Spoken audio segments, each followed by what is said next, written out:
Күдікті сілтеме. Хабарлама немесе аккаунтты қалай тануға болады? Интернет алаяқтар адамдарды көбіне күрделі әдіспен емес, асықтыру, қорқыту және сендіру арқылы алдайды. Бір жалған сілтеме, бір жалған хабарлама немесе бір жалған аккаунт жеке деректеріңе, ақшаңа немесе аккаунтыңа қауіп төндіруі мүмкін. Күдікті контентті тану үшін мына 5 белгіні есте сақта.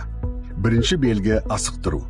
Қазір бас, шотың бұғатталады, ұтып алдың, 1 минут ішінде раста деген хабарламалар сенің ойланбай әрекет етуіңді қалайды.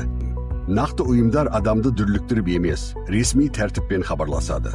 Екінші белгі сілтеменің күмәнді болуы. Сілтемеде артық әріп, қате жазылған домен, түсініксіз қысқартылған атау, немесе ресми сайтқа ұқсас, бірақ дәл емес мекен-жай болуы мүмкін. Ереже қарапайым. Хабарламаның ішіндегі сілтемені баспа, сайтқа өзің қолмен кір. Үшінші белгі жеке мәлімет сұрау. Банк коды, пароль, карта нөмірі, SMS код немесе жеке дерек сұралса, бірден тоқта. Сенімді ұйымдар құпия кодты чатта немесе хабарламада сұрамайды.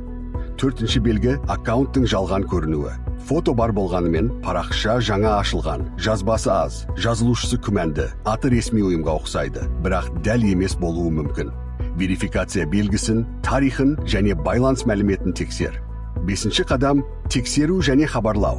Күмәнді хабарламаны скриншотқа түсір. Достарыңа таратпа, аккаунтты бұғатта және шағымдан. Егер хабарлама банк атынан келсе, сол банктың ресми нөміріне өзің хабарлас.